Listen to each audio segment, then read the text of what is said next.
Hey yo, this is how you make bulgogi. 6 tablespoons of soy sauce. Boom. 1.5 tablespoons of sugar.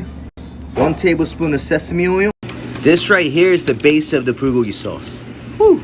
1/4 tablespoon of garlic. 1/2 tablespoon of onion. 5 tablespoons of grated pear. 1/3 cup of water. This is the flavor right here. Yeesh. We're gonna mix the sauce together. Yeesh. 300 grams of sliced ribeye.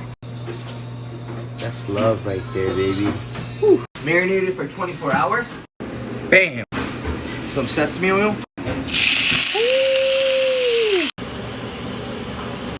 Onion. Scallion. Some sesame seed. And that's how you make a perfect bulgogi.